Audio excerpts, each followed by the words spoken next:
빌립이라고 하는 사람은 예루살렘 공동체에서 성령이 충만하고 지혜가 있어서 7명의 집사로 대표적으로 뽑혔던 그러한 인물이었습니다. 대표적으로 두 분을 얘기할 수 있는데 스데반과 빌립이라고 해볼 수 있죠. 스데반은 이미 공회로 끌려가서 사람들에게 돌에 맞아 순교하게 됩니다. 그는 복음 전파에 능했고 빌립은 전도에 능했다라고 성경은 이야기하고 있습니다. 빌립은 사마리아에서 거짓 마술사 시몬을 상대하였고 또한 백성들에게 진정한 복음을 나타냈던 인물이었습니다. 그의 능력이 어디서 왔는가? 그가 날마다 하나님을 우러러보고 또 성령 충만한 믿음으로 날마다 하나님을 의지하며 나아갔더니 그가 행동하고 나아가는 모든 모습 가운데에 하나님의 능력이 나타났다라는 것이죠. 스데반도 어려운 환경 가운데 환경을 본 게 아니라 주님을 봤고 빌립도 여러 가지 환경 가운데에서 자신의 힘과 모습을 의지한 것이 아니라 성령의 힘에 의지하여 하나님의 말씀을 전하였고 그의 인생이 나아갔음을 우리는 사도행전을 통해서 알 수 있습니다. 우리의 능력도 어디에서 오게 되는가? 하나님은 모든 성경 말씀 속에서 약한 자를 하나님의 능력으로 감당하게 하셨던 것처럼 우리의 약함이 있다면 하나님은 그 약함 가운데 분명한 능력으로 함께 하실 것을 꼭 믿으시기를 바랍니다. 지난날 모세도 그렇고요. 예수님의 제자들도 보면 하나님의 도우심이 함께 해야만 그들이 감당했다는 것을 볼 수 있습니다. 성경에서 자신의 힘을 의지하고 외모가 뛰어났던 그러한 자들은 다 교만의 극치를 달려 하나님의 영을 떠난 것을 우리는 보게 되는 것이죠. 약함이 있다는 것은 세상이 보기에는 우울하고 힘든 일이 되겠지만 하나님은 그 약함 가운데에 더하여 주시고 싶으시고 그리고 그 약함을 통해서 능력을 보여주고자 한다는 사실을 우리는 성경을 통해서 잘 알 수 있는 내용입니다. 오늘 빌립은 어떠하였습니까? 오늘 사도행전 8장 26절의 말씀 다시 한번 읽어보면서 본문으로 깊이 나아가겠습니다. 26절이요 시작. 주의 사자가 빌립에게 말하여 이르되 일어나서 남쪽으로 향하여 예루살렘에서 가사로 내려가는 길까지 가라 하니 그 길은 광야라. 아멘. 가사는 구약에서 대부분 전쟁으로 나타나는 것을 볼 수 있습니다. 블레셋과의 전쟁, 가나안의 족속 가운데 가사가 있었다는 것을 우리는 성경을 통해서 알 수 있게 되어지는 것이죠. 그러니까 오늘 성령이 빌립에게 가사로 가라라고 하는 것은 너 지난날 너희 조상들이 전쟁했던 그 무서운 곳으로 가라라고 하는 것이에요. 그냥 전쟁만 있었던 것이 아니라 우리 조상들이 죽어서 바로 무덤으로 매장지가 되었던 곳, 그곳으로 나아가라는 것이죠. 이 가사라는 곳이 지금 현재 어디인가? 우리가 지도를 좀 띄워주시면 여러분 지금 이스라엘이 계속해서 하는 가자지구, 전쟁하는 가자지구입니다. 그래서 지금 보시면 가장 지중해 쪽으로 쫙 내려오면 가장 밑에 있는 가장 동그라운 부분에 오른쪽에 살짝 보이는가 모르겠는데 지중해라고 써있는 그 해에서 조금만 대각선으로 밑으로 딱 내려다보면 그곳이 가사, 지금의 가자 지구라고 해볼 수 있는 것입니다. 저곳에서 가장 전쟁이 많이 났어요. 이집트와도 가깝고 이스라엘과도 가까운 저곳에서 전쟁이 많았고 오늘 성령은 빌립에게 이곳으로 가서 복음을 전하라라고 이야기를 하는 것이죠. 지금 현재 가자 지구가 어떻습니까? 이렇게 전쟁 가운데 지금도 이렇게 전쟁이 끊이지 않는 모습을 보게 되었다는 것입니다. 우리도 만약 하나님이 이곳으로 가서 너 복음 전해라 라고 이야기한다면 어떻게 할까요? 주님 저 부족해요. 저 몰라요. 이렇게 말할 수도 있습니다. 빌립 역시도 가사가 아닌 다시 예루살렘으로 돌아간다 할지라도 사람들은 빌립 보고 뭐라 할 그럴 사람은 없었습니다. 왜냐하면 지난날 이미 큰 이단들을 상대하였고 주님께 온전한 영광을 올려드리면서 복음을 잘 전했던 그였기 때문에 그가 만약 예루살렘으로 돌아가 그냥 그 유대인들 그리고 헬라파 유대인들 그들을 가르친다 해도 아무도 그에게 뭐라 할 사람은 없었습니다. 그는 지난날 충분히 이렇게 복음을 전했다는 것인데 빌립은 어떻게 하느냐? 오늘 8장 27절로 나아가는 것입니다. 그 광야로 나아가 한 사람을 만나게 된다는 것이죠. 같이 한번 읽어봅니다. 8장 27절의 말씀 읽겠습니다. 시작. 일어나 가서 보니 에디오피아 사람 곧 에디오피아 여왕 간다게의 모든 국고를 국고를 맡은 맡은 관리인 관리인 내시가 내시가 예배하러 예루살렘에 왔다가 그가 만난 사람은 예루살렘에 순례했다. 예루살렘에서 예배하러 왔다가 집으로 돌아간 에디오피아 사람, 그 여왕의 관리인 넷이 에디오피아 넷이었습니다. 에디오피아의 왕은 그 왕들을 태양의 신으로 그렇게 태양의 왕자로 숭배하였기 때문에 그 여왕의 국고를 맡은 자라고 한다는 것은 상당히 영향력이 있었던 인물이다라고 해볼 수 있겠죠. 그리고 에디오피아 사람에게 복음이 전해졌다는 것은 그들은 아마도 이방인으로서 기독교화되는 그 이방인 기독교인이다라고 해볼 수 있습니다. 이 모습이 빌립과의 만남이랑 왜 중요하게 여겨지냐면 하나님의 인도하심은 분명한 이유가 있다. 그리고 하나님의 인도하심은 지난날의 우리의 삶과 연관이 되었다는 것을 알 수 있기 때문에 빌립과 에디오피아 내시와의 만남은 우리가 좀 주목해 볼 필요가 있습니다. 우리가 지난날에 고통을 겪었을 때 내가 아버지의 건강을 위해서 이렇게 병간호를 한다던가 나에게 정말 어려운 어떤 힘든 일을 겪었던 그 일이 나중에 정말 약이 되는 경우를 우리는 인생 가운데 살펴볼 수 있습니다. 저도 부모님이 아픈 이런 청년들이나 또 부모 중에 뭐 부도가 나거나 물질적으로 힘든 청년들을 만났을 때, 또 성도들을 만났을 때 그 진정한 마음과 위로로 눈높이가 잘 맞춰지는 것을 볼 수 있었습니다. 여러분들도 이것을 딱 보면 지난날의 우리의 고통과 우리의 약함과 우리의 모든 상황은 앞으로의 우리의 모든 삶과 연결될 것이다 라고 여러분들은 꼭 생각해 봐야 할 것 같습니다. 빌립은 지난날에 예루살렘에서 헬라파 유대인과 그리고 유대교에 있는 그리고 유대인, 그러니까 이스라엘의 정통 유대인과 헬라파 유대인이 이렇게 분열이 있었을 때 그가 그곳에서 화목을 맡았던 인물이거든요. 그리고 그가 재정을 관리했던 사람입니다. 그런데 오늘 보십시오. 에디오피아 내시도 국고의 관리를 맡았던 자였고 그리고 이방인으로서 그리스도인 되게 하려는 그러한 사람이었음을 우리는 볼 수 있게 되어지는 것입니다. 한번 저를 따라해 볼까요? 지난날의 우리의 모든 상황은 미래와 관련되어져 있다. 그렇습니다. 하나님 왜 내가 지금 고통받고 있어요? 그러면은 하나님이 이러한 음성을 저에게 들려주시는 것 같아요. 다 필요가 있어서 그러는 거야. 다 약이 되게 하려고 그러는 거야 라고 하는 것을 볼 수 있죠. 자녀들의 아픔, 또 친구들의 아픔, 또 여러 주변 사람들의 아픔과 모습 가운데 우리는 예수님을 우리가 대신하여 주의 사랑을 전하고 위로하고 그들에게 평안을 전할 수 있도록 하나님은 우리의 삶에 여러 가지들을 허락하여 주시면서 주의 일을 감당하게 하려고 하나님이 우리에게 그것을 허락하신다라고 여러분들은 신앙생활하면 굉장히 유익할 수 있을 것입니다. 이렇게 빌립은 지난날에 이러한 경험을 통해서 다른 민족과 다른 모습에 굉장히 익숙했던 사람이었다라고 하는 것을 여러분들에게 말씀드리고 싶습니다. 오늘 성경도 보면 그렇듯이 하나님의 인도하심은 다 이유와 뜻이 있었음을 보게 됩니다. 이렇게 내시가 예배도 드렸고 하나님의 말씀도 보았는데 그리고 이제 그의 형편과 모습을 이해했습니다. 그래서 빌립이 한 발자국 나아가서 그가 무엇을 주목하는지를 봤더니 그가 성경 이사야의 말씀을 보고 있었다는 것이죠.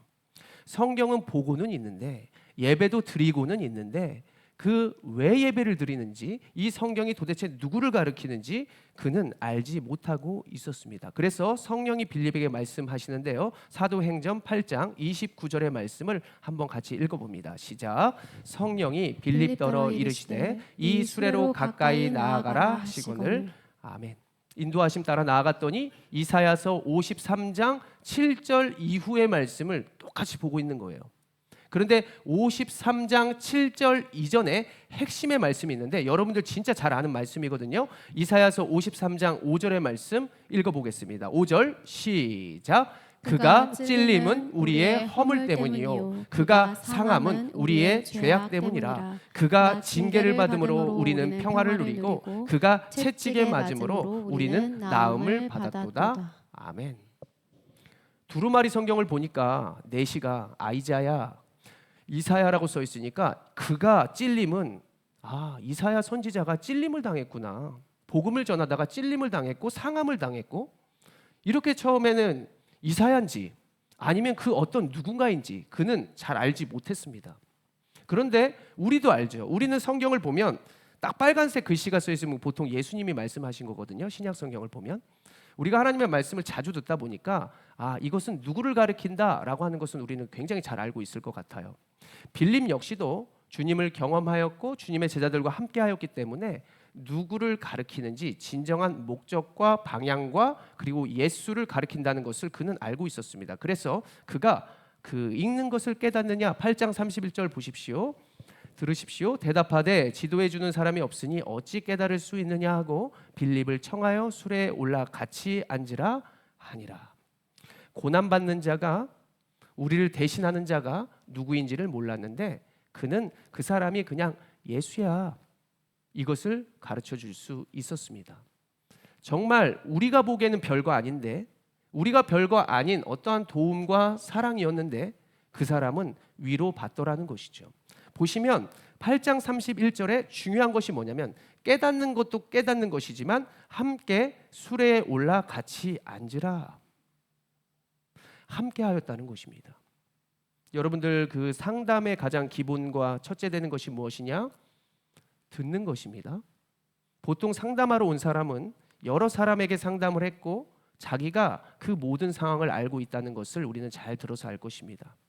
함께 하는 것, 그냥 들어주는 것, 이것만으로도 성령이 그들에게 임재하시고 그리고 그들을 깨달아 알게 하신다는 것, 그리고 우리가 지난날에 알았던 그 무언가를 그 우리에게는 별게 아닐지 몰라도 그 우리를 만나게 하시는 그 하나님의 주신 만남 가운데에 우리가 별거 아닌 행동 가운데에 상대는 깨닫더라, 느끼더라 라고 한다는 것을 우리는 알게 되는 것입니다. 사도행전 8장 35절 같이 한번 읽어봅니다. 시작. 필립이 입을 열어 이 글에서 시작하여 예수를 가르쳐 복음을 전하니. 아멘. 그가 입을 열었더니 성령님이 함께하여 주셔서 예수를 가르치게 하시고 복음을 전하게 하시더라. 여러분, 복음이 무엇이라고 생각합니까? 그냥 기쁜 소식, 이것이 아니라 복음은 예수님이 우리를 위해 하신 행동이죠. 하늘에서 이 땅에 오심, 이 땅에서 우리보다 더 낮아지심, 우리를 대신하심, 임마누엘 되심, 그리고 우리보다 앞서가심, 길과 진리와 생명 되심, 죽으심, 그리고 그 죽으심이 곧 부활되심, 우리에게 먼저 앞서서 무엇이 복음인지를, 이렇게 행동하라는 것인지를 말씀하여 주시는 것이 곧 복음이다. 그 여러 가지 가운데 우리는 하나만 나타낼 수도 있습니다. 우리는 이정표가 될 수도 있고 입술로 말할 수도 있고 표정으로도 말할 수 있는 것이 복음입니다. 주님의 형상으로 닮게 하시는 것이죠. 너 오늘 보니까 니네 아빠 많이 닮았어? 니네 엄마 많이 닮았어? 그는 한 것이 없어요. 그러나 그 안에 거하였더니 그분의 형상을 닮았더라. 우리도 주님 안에 거하고 주님과 함께하는 삶에서 그냥 세상 앞에 나아가는 것입니다. 그런데 세상과 구분이 되고 하나님 닮은 모습을 나타내더라. 이것이 곧 복음이다 라고도 이해해 볼 수 있겠습니다. 사랑하는 여러분, 하나님의 인도하심에는 후회하심이 없다라고 말씀을 하셨습니다. 우리가 때로는 가진 것이 없고 시간이 없고 우리의 모습은 세상이 보기에 약하다라고 해볼 수 있겠지만 우리는 지금 복음을 전하기에 충분한 조건들을 가지고 있다는 사실을 꼭 믿으시기를 바랍니다. 저를 이곳에 불러주신 이유도 분명한 이유가 있겠죠. 부교육자 생활하면서 청빙을 한번 해볼까? 청빙 한두 번 해보고 개척해볼까? 여러 가지 생각을 해봤어요. 40대 후반에 50살에 한번 그때 개척해도 늦지 않을 것 같은데, 그러한 얘기들도 많이 들렸고 그러한 생각들도 많이 해봤습니다. 그리고 지난주에는 스승의 날이라서 총신대 신학과 지난날 신대 원장님이셨던 저의 이제 스승이신 이제 김창훈 교수님을 만나고 또 선배들 호밀리아라고 하는 이런 설교 이런 단체에 1기부터 지금 현재 16기인가요? 제가 10기예요. 근데 16기인가 17기까지가 있는데 1기, 2기 선배들이 이제는 청빙을 하고 담임 목사로 부임하고 이제 개척을 하고 이런 모습을 보게 돼요. 제가 신학을 좀 한 8년 늦게 했기 때문에 제가 10기지만 보통 2기, 3기 분들과 나이가 좀 비슷할 거예요. 근데 이제 1기, 2기 이런 분들이 다 삼일교회 송태근 목사님이나 뭐 사랑의 교회나 부산 수영로 교회나 여러 또 분당의 중앙교회나 이런 데서 부교육자 생활을 하다가 이제 하나 둘씩 청빙을 하기 시작하는 거예요. 다 한 자리에 모였어요. 개척한 목사, 지금 1000명 이상 되는 교회에 청빙된 목사, 500~600명 된 교회 목사, 뭐 삼일교회 부목사, 분당 우리 교회 부목사, 뭐 이제 여러 모양에서의 이제 복음을 전하는 그 우리의 선배들과 동지들을 만났다는 거예요. 스승은 같아요. 전하는 복음 같습니다. 그런데 각자의 모습과 모양, 청중을 보면 다 다를지는 모르겠지만 그 속에서 주님을 전하는 그리고 도구들은 다 다르더라. 하나님이 거기에 맞게 쓰시더라. 그리고 얘기를 들어보니까 큰 교회든지 작은 교회든지 다 쉽지 않더라. 하나님이 주의 복음을 전하는 자에게 어찌 기쁜 일만 주시겠습니까? 복음을 위해서 그 성도를 위로하라고 고난도 주시고 눈물도 주시고 외로움도 주시고 오늘 빌립이 나아갔던 그 가사 전쟁터와 같은 광야로도 하나님께서는 영적으로 육적으로 이렇게 인도하고 계시고 그곳에서 고분분투하는 그러한 교역자들의 또 얘기들을 함께 듣고 제가 이 자리에 섰습니다. 그래서 공평하신 하나님이 우리가 보이기에는 어떤 게 화려하고 뭔가 좋은 거고 나쁜 거고 이렇게 생각해 볼 수 있지만 공평하신 하나님이라는 사실을 여러분들 꼭 믿고 깨달으신다면 여러분들 지금 환경 세상이 보기에는 사단이 너 안 된다, 너 약하다 이렇게 말할지는 모르겠지만 주님이 보시기에는 가장 사용하시기에 가장 적합하고 아름다운 주님의 영광스러운 도구라는 사실을 여러분들 꼭 잊지 않고 살아가시기를 원합니다. 주의 사자가 빌립에게 이르되 가라. 너 쓸모 있어. 너 할 일 있어. 광야로 가야 돼. 아무나 갈 수 있는 곳 아니야. 지난날 너 국고 맡아서 이런 재정적인 거 잘 알잖아. 그러니까 넌 누군가에게 듣는 역할을 그리고 위로할 수 있는 역할을 할 수 있단다. 지난날에 너 이렇게 분열되고 그리고 이방인 유대인들 네가 잘 이해할 수 있지 않겠니? 그러니까 너 갈 수 있어 라고 가게 하셨다는 사실이죠.